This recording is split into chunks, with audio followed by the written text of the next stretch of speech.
જય શ્રી રામ મિત્રો. આપણા રામ મંદિરના અનુસંધાનમાં આપણે જે કાર સેવાની વાતો કરીએ છીએ એમાં એક થોડું ઉમેરું છું કે આપણે વર્ષોથી વાતો કરીએ છીએ કે રામલલ્લા તંબુમાં હતા, પણ હું તમારી સાથે જોડવા માંગુ છું કે તંબુમાં કેમ હતા. અને હતા તો એ પણ સારું જ હતું કે તંબુમાં બે હતા. એકચ્યુઅલી જ્યારે ઢાંચો પૂરો તૂટી ગયો તો એ દરમિયાન હું બી ઉપર ચડવાની કોશિશ હતી, ગયો તો બી ખરો, બીજું બધું કરવાનું. મીનવાઇલ એક જગ્યા પરથી હું નીચે પડી ગયો હતો. એટલે હું નીચે પડી ગયો તો તે જે જગ્યા પર પડે ને એ જગ્યા એકચ્યુઅલી અંદર જવાના દ્વાર હતું જેની ઉપર લેબલ મારેલું હતું બાબરી મસ્જિદ એવું અંદર. તો પછી બધા અંદર જતા હતા, એમની સાથે અંદર ગયો તો એમનો પ્લાન એવો હતો કે ભગવાનનું સિંહાસન છે તે ઉચકીને પહેલા સેફલી બહાર કાઢી લઈએ. તો હું એમાં જોડાઈ ગયો. સિંહાસનને ભગવાનનું સિંહાસન હતું એને બહાર કાઢ્યું. મીનવાઇલ એ સિંહાસન એક ચટાઈ પર પાથરેલું હતું. એ ચટાઈ મેં મારા મફલર, ઠંડીને લીધે મારી પાસે મફલર હતું તો મફલરની સાથે મેં મારી બેગ સાથે બાંધી દીધું હતું. એટલે એ આખું સિંહાસન અમે એનાથી દૂર લઈ આવ્યા હતા જે જગ્યા પર હતું ત્યાંથી. એકચ્યુઅલી એટલે હાલમાં તમે સમજી શકો છો જે ગર્ભગૃહ બન્યું છે એના બહારનો જે ભાગ બનેલો છે 15-20 મીટર જેવું, કારણ કે બહુ વધારે જગ્યા નથી કે દૂર જઈ શકાય એવું, પબ્લિક બહુ જ હતી એટલે મેં બહાર લઈ આવ્યા હતા. એટલે ત્યાં સિંહાસન પર ભગવાનને રાખ્યા હતા, સાઈડમાં મૂકીને રાખ્યા હતા. પછી જ્યારે બધું 11 વાગ્યા, 1 વાગ્યો, 2 વાગ્યો, બધું તૂટી ગયું, બધું સમતળ થઈ ગયું, લોકો બહુ હર્ષોલ્લાસમાં આવી ગયેલા, દિવાળીમાં નવા લાગ્યા. ને બધે અમે બી, હું મુકેશભાઈ ને કનુભાઈ બાજુમાં એકચ્યુઅલી બહુ નજીકમાં જ હતા કે આ જે જગ્યા હતી એની પાછળ એક ધર્મશાળા મંદિર જેવું હતું, એના ઓટલા પર ઘાસ પાથરેલું હતું, અમે ત્યાં રહેતા હતા. એટલે કરીબ મતલબ 5 મંદિરે આવી જવાય એવી જગ્યા હતી. અને એની પાછળ એક નાની છોકરી હતી જે ચાની લારી ચલાવતી હતી, એની જોડે અમે કાયમ ચા પીતા હતા.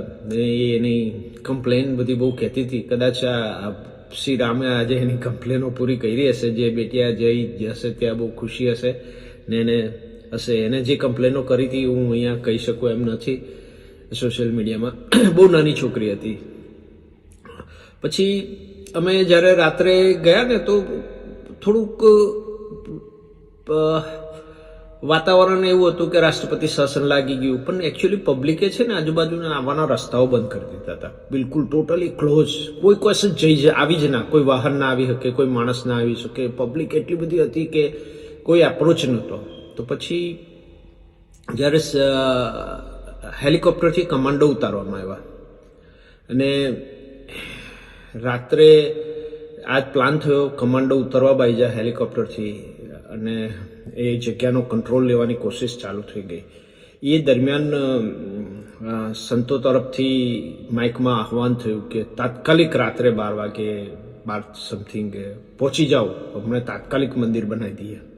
કારણ કે કમાન્ડો કંટ્રોલ લેતા પહેલાં ભગવાનની સ્થાપના થવી જોઈએ ને જે લોકોને એક ઉત્સાહ અને આનંદના માહોલમાં હતા એમાં એ ભૂલી ગયા હતા કે કાલથી સવારથી રાષ્ટ્રપતિ શાસન લાગી જશે, બીજા લોકોના મતલબ સેન્ટ્રલ ગવર્મેન્ટના કંટ્રોલમાં હશે, કમાન્ડોના કંટ્રોલમાં હશે, આપણે કંઈ કરી શકીએ નહીં. એટલે પછી રાતોરાત આવું આહવાન થયું, રાત્રે 12 વાગે માઇકમાં એનાઉન્સ થયું.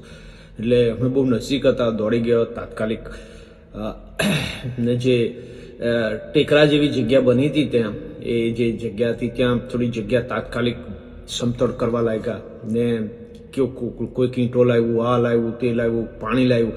માટીમાં જે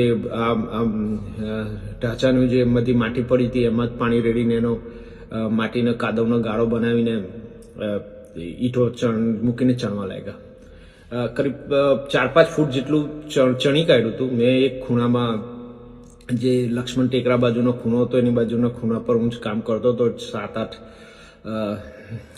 લેયર બનાવી દીધા હતા. એ દરમિયાન હાથથી જ, કોઈ કશું નહીં લેલું નહીં, કોઈ કશું હોય, હાથથી જ મટોળું લઈને જે આપણી ગામડાની સ્ટાઇલનો અનુભવ કામ લાગી ગયો એ લગાવીને માટીને ચણાવી લીધું.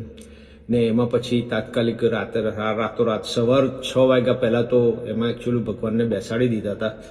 અને આ એનાઉન્સમેન્ટથી ફાયદો એટલો થયો હતો કે ભગવાનની સ્થાપના ત્યાં તાત્કાલિક થઈ ગઈ હતી. ભલે દુઃખ પડ્યું, ભગવાનને બી દુઃખ પડ્યું. 14 વર્ષનું પડ્યું તો અહીંયા 30-32 વર્ષનું પડી ગયું કે તંબુમાં રહેવું પડ્યું. પણ એટલીસ્ટ આજે એ દુઃખના ભાગરૂપે ભગવાનને એક સમૃદ્ધ આપણા ભારત દેશનું નંબર 1 મંદિર બની રહ્યું છે અને ભગવાન રામ બિરાજશે ત્યાં.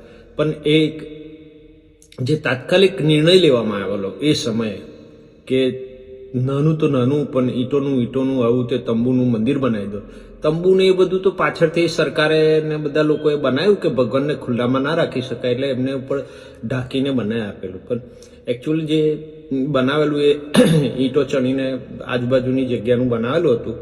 એમાં ભગવાનને સિંહાસન બેસાડવામાં હું એક બ્રાહ્મણ તરીકે હું ત્યાં સિંહાસન પાછું ઉચકી લાવેલા જ્યાંથી હતું ત્યાંથી ને બેસાડેલા ભગવાનને. એટલે ભગવાન મારી આવનારી પેઢી મને એવું નહીં કહી શકે કે આ યુદ્ધમાં તમે ક્યાં હતા એવું. અને અમારો એક પેઢીને પ્રાઉડ રહેશે કે અમે આપણા બધાના વતી મેં ત્યાં ભગવાનની સ્થાપના કરવામાં સિંહ ફાળો આપ્યો હતો અને હજુ પણ જ્યાં સુધી સક્ષમ છે ત્યાં સુધી સત્કાર્ય ચાલુ જ રહેશે. જય શ્રી રામ મિત્રો, જય શ્રી રામ.